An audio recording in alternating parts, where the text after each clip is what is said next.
She opened her eyes to silk sheets and a ceiling she didn't recognize. The room was too large, too pristine, too quiet. Floor-to-ceiling windows framed a skyline she couldn't place, towers of glass and steel cutting into a pale morning sky. Her head throbbed with a dull, persistent ache that seemed to pulse behind her eyes. She tried to sit up, and the room tilted. "Easy," the voice came from the doorway, low and measured. "You've been through a lot." She turned her head slowly and saw him.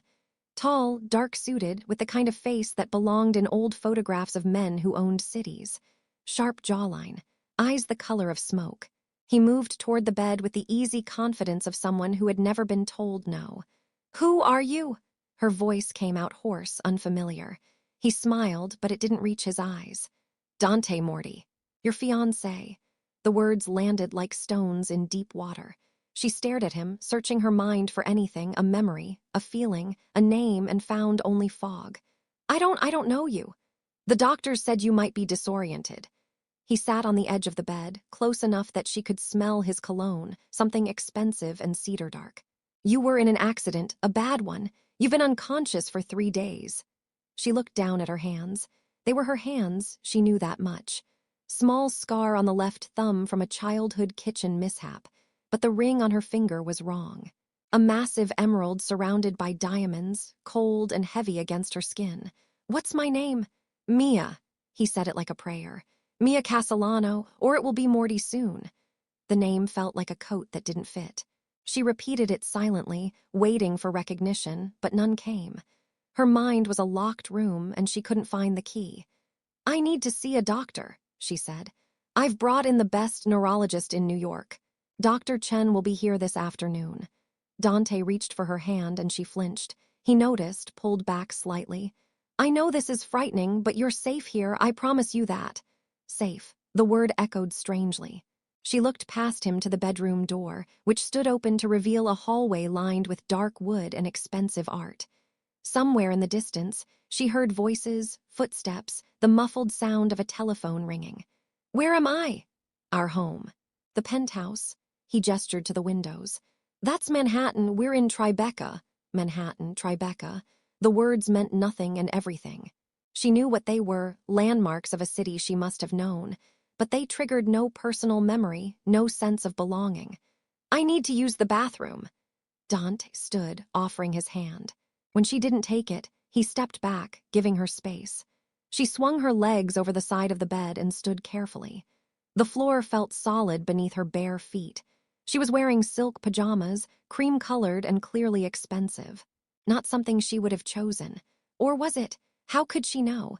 The bathroom was marble and chrome, bigger than most bedrooms. She closed the door behind her, locked it, and finally looked at herself in the mirror. The face staring back was a stranger's. Or was it? She leaned closer, studying the features. Dark hair, shoulder length, green eyes, a small mole near her left ear. A faint bruise on her temple, yellowing at the edges. She looked young, maybe late 20s. She looked terrified. Her hands gripped the edge of the sink. Breathe. Just breathe. When she came out, Dante was standing by the window, his back to her, phone pressed to his ear. He was speaking in Italian, rapid and low. She caught only fragments, understood none of it, but the tone was clear enough. Whoever he was talking to had made him angry. He ended the call abruptly when he noticed her. "Better. I need answers, real answers." "Of course." He gestured to a sitting area near the windows, 2 leather chairs and a small table. "Sit, please, I'll tell you everything." She sat, keeping the chair between them. Dante settled into the opposite chair, elbows on his knees, hands clasped. For a moment he looked almost vulnerable, as if he too were searching for the right words. "We met 2 years ago," he began, "at a charity gala in Brooklyn. You were there with your sister, Sophia. You were raising money for a pediatric cancer ward. I made a donation, a large one. You thanked me and I asked you to dinner." She listened, trying to picture it. A gala. A sister named Sophia. It should have triggered something, anything. "We fell in love quickly," Dante continued. "Too quickly, some people said. But when you know, you know. I proposed 6 months ago. We were supposed to get married next month. What happened to me?" "The accident." His jaw tightened. "You were driving home from a meeting with the wedding planner. Someone ran you off the road. Hit and run. A witness called 911 and you were taken to Mount Sinai.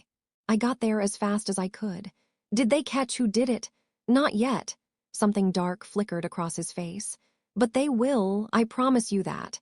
The way he said it sent a chill down her spine. This was a man who kept his promises, whatever the cost.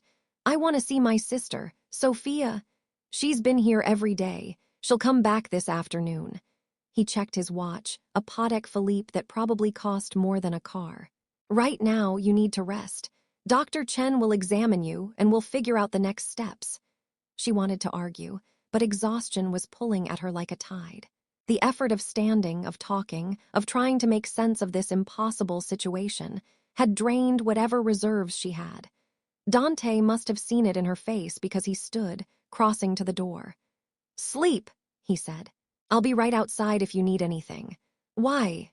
The question came out before she could stop it. He paused, looked back. "Why what? Why would you want to marry someone who doesn't remember you?" For the first time, something genuine crossed his face. Pain, maybe, or something close to it. "Because I remember enough for both of us. And because I'm not giving up on you, Mia. Not now, not ever." He closed the door behind him and she was alone. She didn't sleep. Instead, she moved through the room like a detective at a crime scene, searching for clues to her own life. The closet was full of designer clothes, all in her size. Shoes lined up in neat rows, Louboutin, Manolo Blahnik, Jimmy Choo. A jewelry box on the dresser held enough diamonds to fund a small country. Everything screamed money, taste, privilege, but nothing felt like hers. She found a phone on the nightstand, sleek and new. When she picked it up, it unlocked with facial recognition. Her face. The background photo showed her and Dante on a beach somewhere tropical, his arm around her waist, both of them laughing. She looked happy, in love. She scrolled through the contacts. Sophia, mom, dad, Dante, wedding planner, boutique manager, personal trainer. The list went on.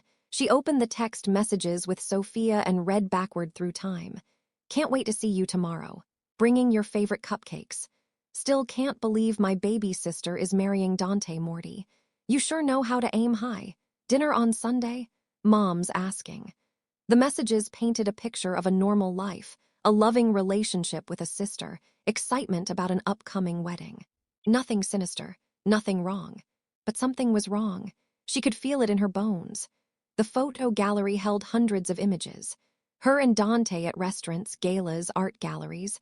Her with a blonde woman who must be Sophia, same eyes, same smile. Family photos with older adults who had to be her parents. Vacation shots from Paris, Rome, Santorini. A life documented in pixels, and none of it triggered a single memory. She was about to close the phone when she noticed the date on one of the photos. It was stamped 3 months ago, but the background showed snow on the ground. Manhattan in September didn't have snow. She checked another photo. The date said 5 months ago, but the trees in the background were in full autumn color. Wrong season again. Her hands started to shake. Someone knocked.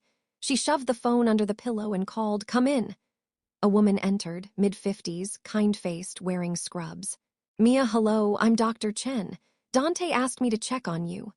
For the next 40 minutes, Dr. Chen performed a neurological exam, shined lights in her eyes, asked her to follow a moving finger, tested her reflexes, made her remember a string of numbers and repeat them backward. Finally, she sat back, making notes on a tablet. "Physically, you're healing well," Dr. Chen said. The CT scan from the hospital showed no structural brain damage.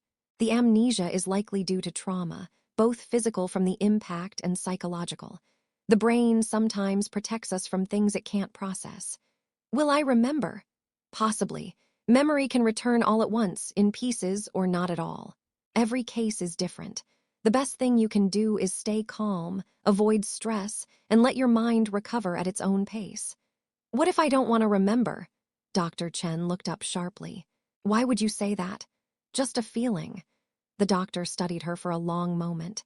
"If you feel unsafe, or if something doesn't seem right, you need to tell someone. Me, the police, a trusted friend. Promise me you'll do that." "I promise." After Dr. Chen left, she lay back on the bed, staring at the ceiling. The photos bothered her. The timeline was wrong. Either the dates were incorrect or the photos were staged. But why would someone stage photos to create a false history? She must have dozed off because when she woke, the light had changed. Late afternoon sun slanted through the windows, painting everything gold. And someone was sitting in the chair by the bed. A woman, blonde, beautiful, crying. Mia, the woman rushed to the bed, taking her hand. Oh my God, Mia, I've been so scared. Sophia, yes, it's me. Sophia squeezed her hand hard enough to hurt. Dante said you don't remember anything. I can't believe this is happening. She studied her supposed sister's face, searching for familiarity. Sophia had the same green eyes, the same delicate bone structure. They could be sisters, should be sisters according to everyone. Tell me about us, she said. Tell me about our family. Sophia wiped her eyes, nodded. Okay. We grew up in Queens, Astoria. Dad ran a restaurant, Italian, obviously. Mom was a teacher. You were the smart one, always reading, always planning. I was the wild one. She laughed, but it sounded forced. You went to Columbia, studied art history. I barely graduated high school. What do I do now? For work, you run a nonprofit, the one Dad started before he died.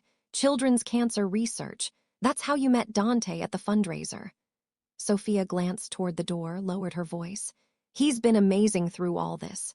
I know he can be intense, but he loves you so much, Mia. You're lucky to have him. The words felt rehearsed, like lines from a script.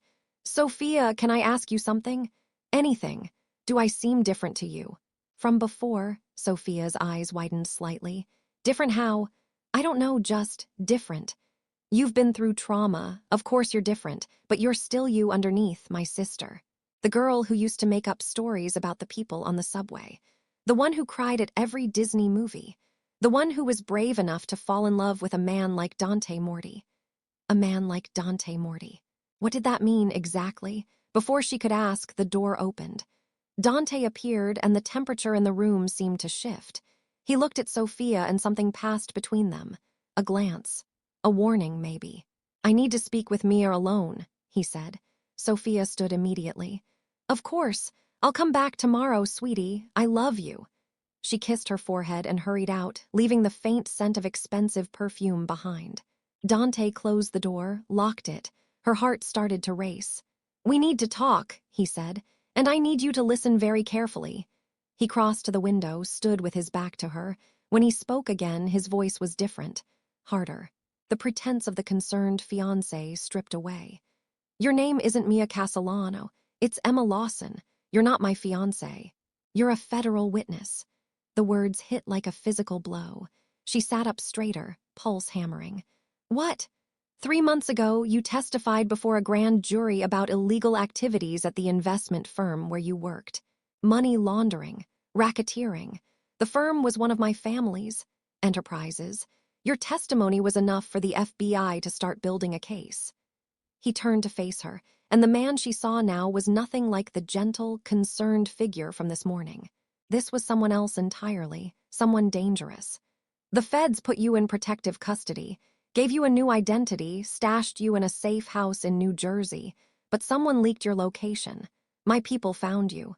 He paused. And we took you. She couldn't breathe, couldn't think. You're lying. Am I? He pulled out his phone, tapped the screen, and held it up. The image showed a driver's license. Her face. Name, Emma Lawson. Address in Brooklyn. Date of birth that made her 28 years old. The accident story was cover. We needed you disoriented, compliant, while we figured out what you told the feds and how much damage you've done.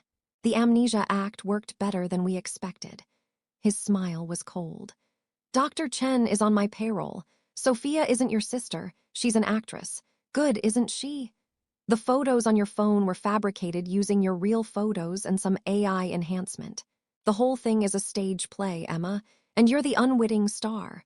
Her mind reeled. Emma. Her name was Emma. And even as he said it, something deep inside her recognized it, clicked into place. What are you going to do to me? That depends on you. He sat on the edge of the bed again, closer now, and she could see the calculation in his eyes. I need to know exactly what you told the FBI. Names, dates, transactions. Everything. If you cooperate, I'll make sure you're taken care of. If you don't. He let the threat hang in the air. And if I cooperate, you'll kill me anyway. Probably, he shrugged as if discussing the weather. But you'll die comfortable. That's something. Terror flooded her system, but with it came something else. Clarity.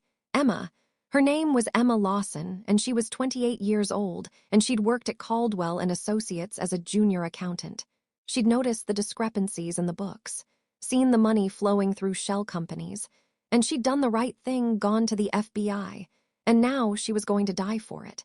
I need time, she heard herself say, to remember the details you want. Dante studied her. You have 24 hours. If your memory hasn't returned by then, we'll try other methods, more persuasive methods. He stood, moved to the door, unlocked it, paused. For what it's worth, Emma, I admire you. Most people wouldn't have had the guts to testify, but courage doesn't mean much when you're dead. The door closed behind him. The lock clicked. She sat perfectly still, forcing herself to think through the panic. Dante had made a mistake. He'd told her the truth, assuming she was helpless, assuming she had nowhere to go. But he'd also given her the most important weapon, her real identity. Emma Lawson, junior accountant, federal witness. And slowly, piece by piece, her memory was coming back. She remembered the office on Madison Avenue, her cubicle near the window. Her boss, Marcus Caldwell, with his expensive suits and easy smile. She remembered staying late one night, printing reports, and noticing that the numbers didn't add up. Millions of dollars flowing into accounts that didn't exist on paper. Companies with addresses at vacant lots. She remembered making copies, taking them home, and lying awake for 3 days trying to decide what to do. She remembered the FBI agent who'd come to her apartment. Agent Sarah Cortez. Young, intense, promising protection if Emma would testify. She remembered the grand jury, the lawyers, the immunity agreement. She remembered the safe house in Newark, the U.S. Marshal who checked on her twice a day. And she remembered the night they came for her. 3 men in black, moving fast and silent. She'd fought, but they'd injected her with something, and the world had gone dark. Now she was here, in Dante Moretti's penthouse prison, and she had 24 hours to find a way out. She moved to the windows. They didn't open, sealed, probably bulletproof. The door was locked from the outside. She was 40 floors up, maybe more, no way to climb down. No way to signal for help that wouldn't immediately alert Dante's people. The phone. She grabbed it from under the pillow, but when she tried to make a call, the screen displayed an error. No service. They'd disabled it remotely, probably the moment Dante left the room. Think like Emma, the accountant, who saw patterns and numbers and found the truth in the spreadsheets. She went back to the closet, moving methodically through the clothes. Designer tags, expensive fabrics, but nothing useful as a weapon or tool. The shoes were too delicate to be effective. The jewelry box yielded nothing but more diamonds. Then she found it. In the pocket of a coat she hadn't noticed before, a small piece of paper folded tight. She unfolded it with shaking hands. Trust no one, East Stairwell, 2 a.m. SS Sarah, Agent Cortez, but how would she have gotten a message into this room? Unless Emma looked at the coat more carefully. It wasn't designer like the others. It was practical, plain, exactly what a federal witness might wear. They'd brought her real clothes, mixed them with the fake wardrobe to complete the illusion. And Sarah had somehow managed to plant a message. She checked the watch on the nightstand. 7 p.m. 7 hours until 2 a.m. 7 hours to prepare. A key turned in the lock. She shoved the paper deep into her pajama pocket and sat on the edge of the bed, forcing her face into an expression of confusion and fear. Not hard, since she was confused and terrified. A man entered with a dinner tray. Young, built like a boxer with dead eyes. He set the tray on the table without a word and left, locking the door behind him. Emma stared at the food. Pasta, salad, bread, water. Could be drugged. Probably was. She pushed the tray away and waited. The hours crawled by. She used the time to search every inch of the room again, this time looking for anything she could use as a weapon. The best she could find was a heavy marble bookend shaped like a lion. She hid it under the bed within easy reach. At midnight, she heard voices in the hall. Dante and someone else, speaking in Italian. The conversation was heated, aggressive. Then footsteps receding, and silence. At 1:30 a.m., She changed out of the silk pajamas into jeans and a sweater from the closet, added the practical coat with its hidden message. She put on the most sensible shoes she could find, still designer, but at least they had flat soles. She tied her hair back, made herself ready. At 1:50, she heard it. A soft click different from the lock. She moved to the door, pressed her ear against it. Silence. Then 3 quick taps, a pause, 3 more taps. She tapped back. Once. The lock turned. The door opened a crack. A woman's face appeared, not Sophia. Someone older with sharp features and calculating eyes. She wore a maintenance uniform and carried a ring of keys. Emma Lawson? Yes. I'm Agent Cortez. We have 90 seconds to get you to the stairwell. After that, all hell breaks loose. You ready? Emma nodded. They moved fast through the darkened penthouse. Cortez led with the confidence of someone who'd memorized the layout. They passed rooms Emma had never seen, offices, a library, what looked like a panic room with a steel door. The place was massive. They reached a door marked SDAIRS. Cortez pushed through and they began descending. 40 floors, 39, 38. How did you find me? Emma whispered. Tracked Morty's people from the safe house. We've been watching this building for a week, waiting for the right moment. Tonight's guards are 2 of ours. They won't raise the alarm for another 5 minutes. 35 floors, 34. Morty knows who I really am. He's planning to interrogate me. I know, that's why we're extracting you now. 28 floors, 27. Then they heard it, above them, running footsteps, shouting. Faster! Cortez grabbed her hand, and they took the stairs 3 at a time. 20 floors, 15. A door above them crashed open. Stop! Federal agents, stop! Emma's blood froze. That wasn't Morty's voice. It was FBI, the voice shouted again. You're making a mistake. Cortez pulled a gun from under her jacket. Keep moving. But something was wrong. Emma's mind, sharpened by 3 months of paranoia and fear, caught the discrepancy. The FBI wouldn't order them to stop. They'd help them escape. You're not FBI, Emma said, stopping on the landing. Cortez turned and the gun was pointed at her. Smart girl, but not smart enough. Keep walking. Who are you? Someone who understands that Dante Moretti pays better than the U.S. government. Cortez smiled. He wanted you out of the building so he could take you somewhere more private. Somewhere screaming wouldn't matter. I'm just the delivery service. The footsteps above were getting closer. Real agents. Real help. Emma did the only thing she could think of. She grabbed Cortez's wrist, twisted hard the way she'd been taught in the 3 self-defense classes she'd taken in college, and slammed the woman's gun hand against the railing. The gun went flying, clattering down the stairwell. Cortez was faster and stronger. She backhanded Emma across the face, and pain exploded behind her eyes. Emma stumbled, caught the railing, and Cortez lunged for her. Then the door above burst open, and real agents in FBI windbreakers flooded the stairwell. Down! Get down! Hands up! Cortez tried to run. They tackled her on the landing, cuffed her in seconds. One of the agents helped Emma up. Are you Emma Lawson? Yes. We're getting you out of here. Can you walk? She nodded, though her face throbbed and the world tilted slightly. They surrounded her, 4 agents forming a protective box, and they continued down the stairs. At the ground floor, they exited into a service corridor. Police cars blocked the street outside, lights flashing. News vans were already arriving. The whole thing was turning into a spectacle. They put her in an unmarked car, and as it pulled away from the curb, Emma looked back at the building. 40 stories of glass and steel. A prison disguised as luxury. And there in the penthouse window, she saw a figure. Dante Moretti watching her escape. Even from this distance, she could feel his rage. The FBI took her to a facility in Queens, a nondescript building that could have been anything, a warehouse, an office complex. Inside, it was all concrete walls and fluorescent lights. They put her in a conference room with water and blankets and a doctor who checked her for injuries. Then came the debriefing. Hours of questions. Special Agent Marcus Hayes ran the interrogation, a gray-haired man with kind eyes and a voice that suggested he'd heard every story twice. Tell me everything from the beginning, he said, so she did. The job at Caldwell and Associates, the discrepancies she'd found, the decision to go to the FBI, the grand jury testimony, the The safe house, the kidnapping. Waking up in Dante's penthouse, believing she was his amnesiac fiancé.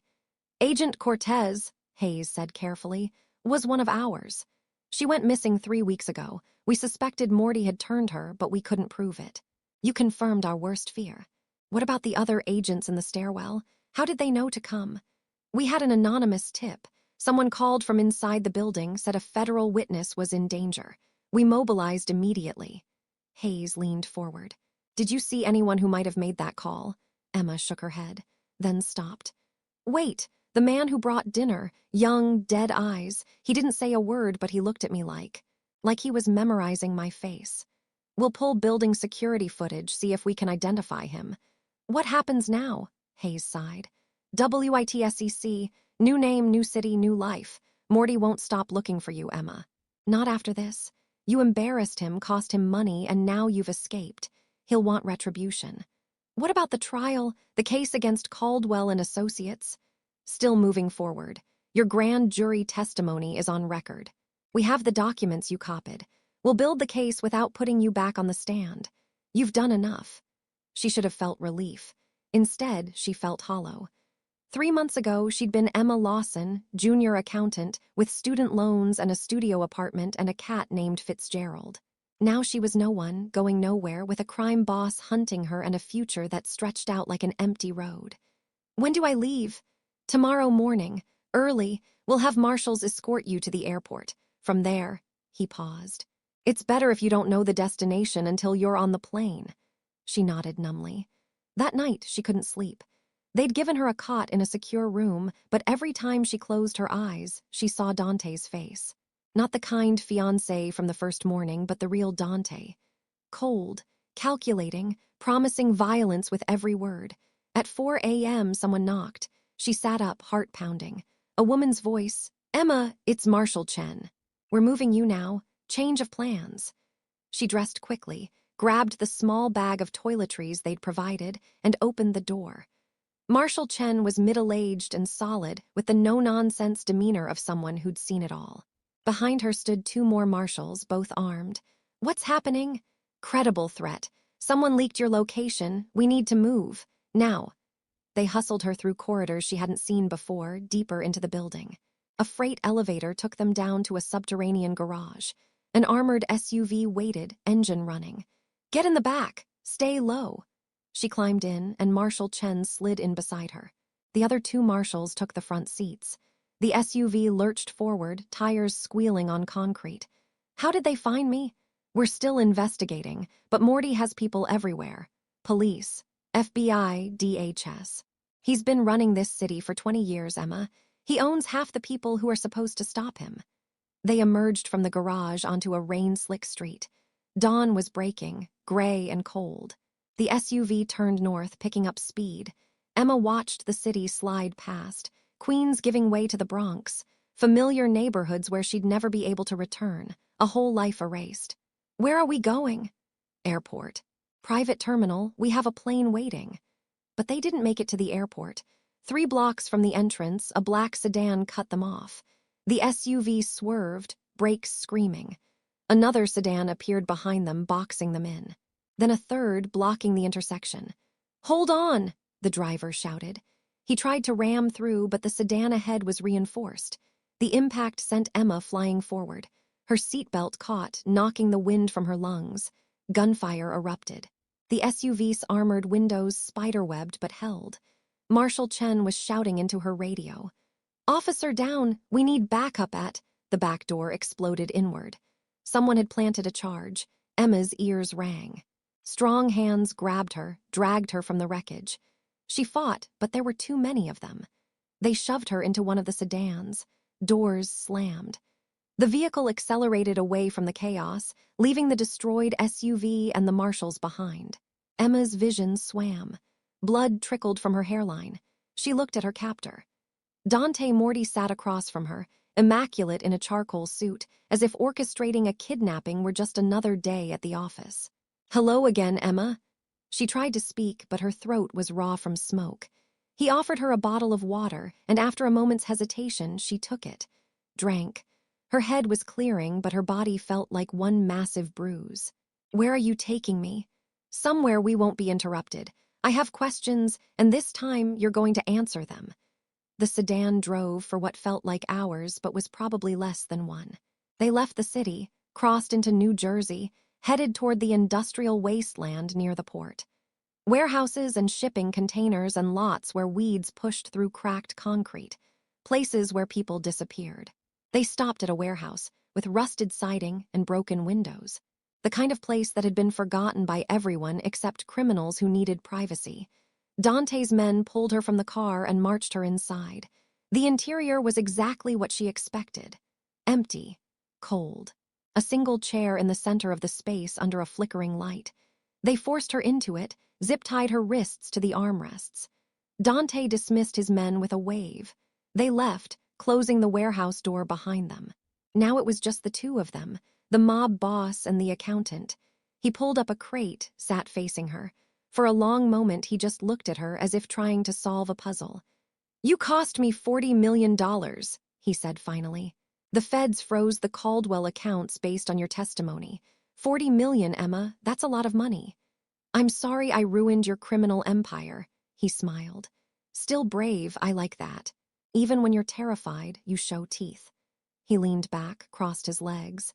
"Here's what's going to happen. You're going to tell me everything you told the FBI. Every transaction you flagged, every name you gave them, every piece of evidence you handed over. And then I'm going to decide whether you die quickly or slowly. And if I don't tell you, then I start with your family, your mother in Florida, your brother in Seattle. I'll make sure you watch." Terror spiked through her. "They don't know anything. They're innocent." "So was I, according to the law, until you testified. Funny how innocence works." She closed her eyes, tried to think. There had to be a way out. There was always a way out. Numbers always balanced eventually. Equations always solved. "I'll tell you," she said, "but I want something in return." Dante raised an eyebrow. "You're not exactly in a position to negotiate.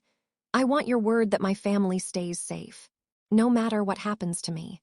"My word," he laughed, "and you'd believe it. You're a criminal, but you have a code. Everyone says so. Loyalty, honor among thieves. If you give your word, you keep it." He studied her. "You've done your research.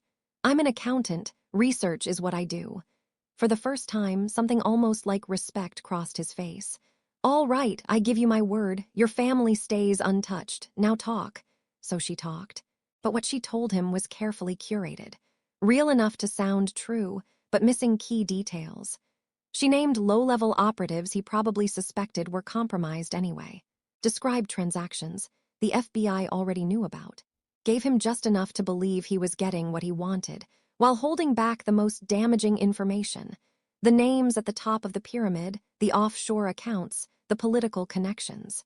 She talked for an hour. Dante listened without interrupting, his expression unreadable. When she finished, he stood, walked a slow circle around her chair. "You're lying." Her heart stopped. "I'm not. You're a terrible liar, Emma. Your voice goes up at the end of sentences when you're lying. You did it just now." He stopped in front of her. "What are you not telling me?" "Nothing. I told you everything." He backhanded her across the face. Pain bloomed, sharp and bright. Blood filled her mouth. She spat it onto the concrete floor. "Try again." "There's nothing else." He hit her again. This time she tasted copper and felt a tooth loosen. "You're protecting someone," he said. "Or something. What is it?" She said nothing. Blood dripped from her chin. Her vision blurred, but through the haze she saw the warehouse door open.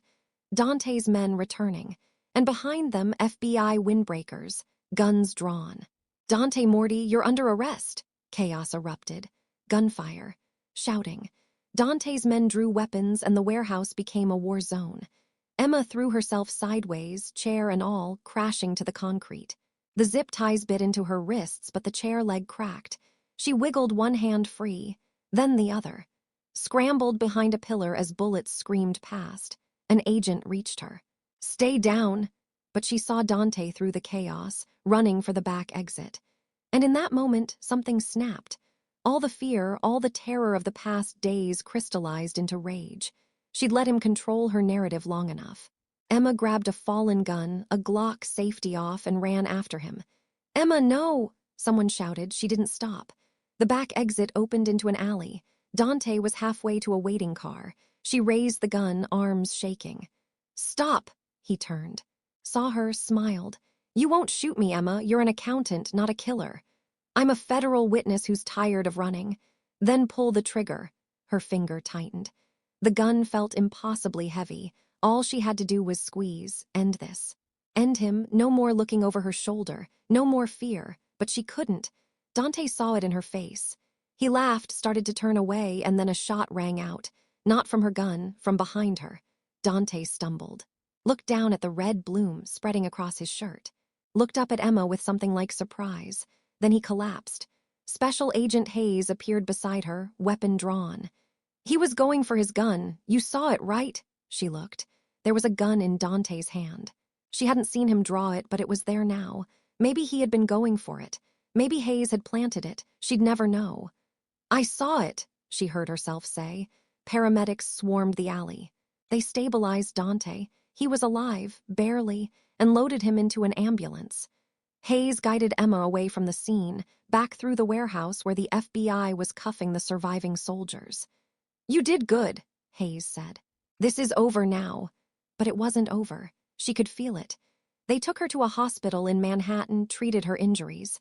Cuts, bruises, a mild concussion, nothing that wouldn't heal. Then back to the FBI facility for another round of debriefing. This time, the questions were different. "Did you tell Dante Moretti anything that could compromise the investigation?" "Only things you already had on record." "Are you certain?" "I'm certain." Hayes watched her carefully. "Emma, we swept the warehouse. Found recording equipment. Dante was trying to get you on tape confessing to lying to the FBI or revealing something that would discredit your testimony. Whatever you told him, it's evidence now." Her stomach dropped. "I didn't lie to the FBI. Everything I testified to was true." "I believe you, but the defense will use that recording to attack your credibility. They'll say you made a deal with Morty, recanted your testimony under duress." "That's not what happened." "I know, but the law is complicated and juries are unpredictable." He sighed. "The good news is, we have Dante on kidnapping, assault, attempted murder of federal officers, and about a dozen other charges. Even if the RICO case falls apart, he's going away for a long time." "And me?" WITSEC. "For real this time. New name, new face if you want it, new life. You'll disappear so completely even we won't be able to find you."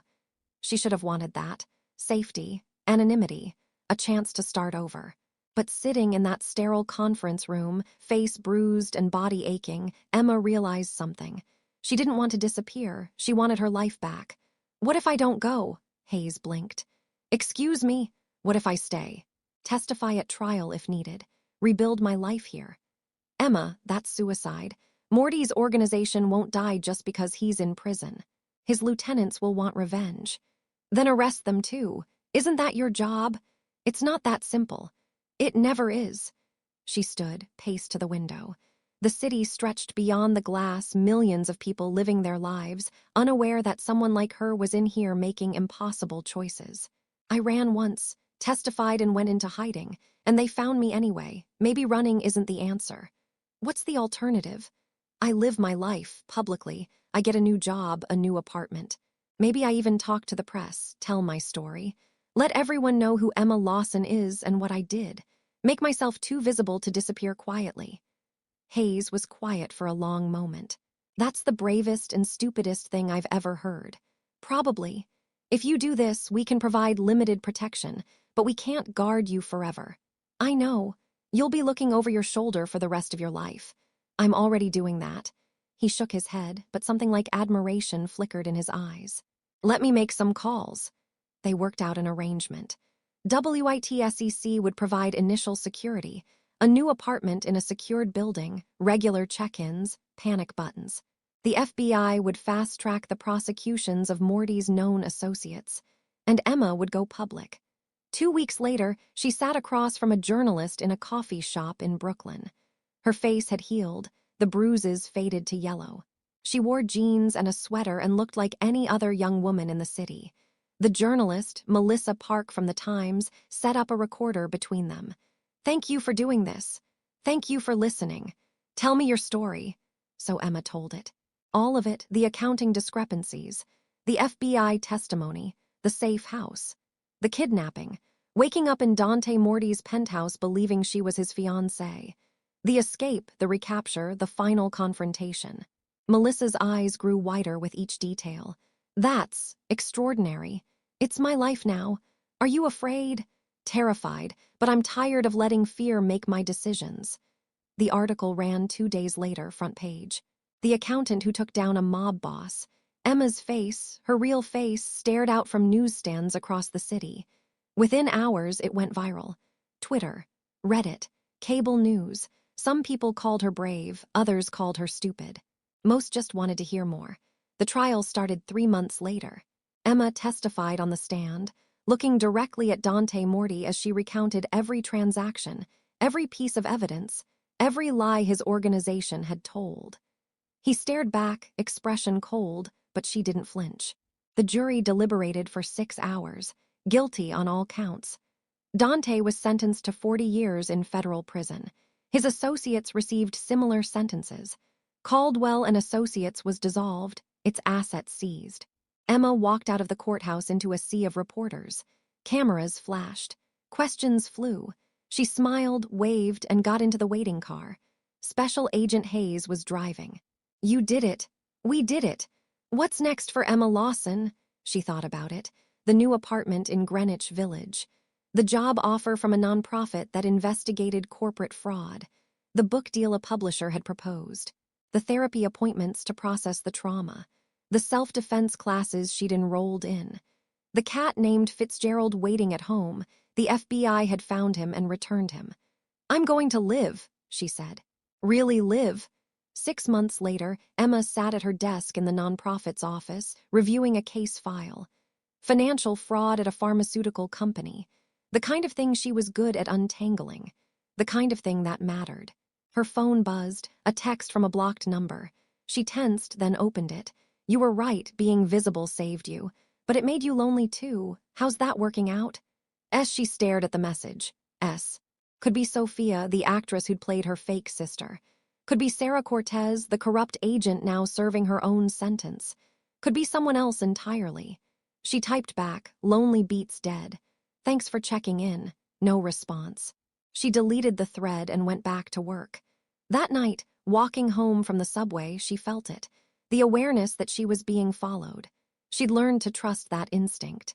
Instead of panicking, she turned into a bodega she knew. The owner was a retired cop who looked out for her, and waited.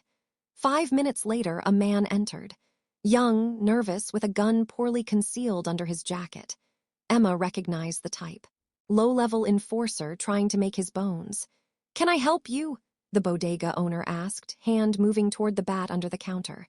The man looked at Emma, looked at the owner, calculated his odds, then turned and left. Emma exhaled. "Thanks, Carlos. Anytime, Chica. You want I should call the cops. They can't do anything until he actually tries something. But I'll file a report." This was her life now. Hypervigilance, calculated risks, moments of fear punctuated by determination not to let the fear win. But it was her life, her choices, her name. She walked the rest of the way home without incident, climbed the stairs to her apartment, and locked the 3 deadbolts. Fitzgerald greeted her with a meow, winding between her ankles. She fed him, poured herself a glass of wine, and stood at the window watching the city lights. Somewhere out there, Dante Moretti sat in a cell, probably planning. His organization was crippled but not dead. There would be others, more threats, more close calls. But Emma Lawson wasn't running anymore. She'd woken up in a stranger's mansion, been told she was someone she wasn't, nearly died 3 times over, and come through it all. She'd taken down a crime empire with nothing but spreadsheets and courage. And if they came for her again, she'd be ready. Emma raised her glass to the window, to the city, to herself, to survival, to truth, to the accountant who refused to disappear. Outside, the city hummed with possibility.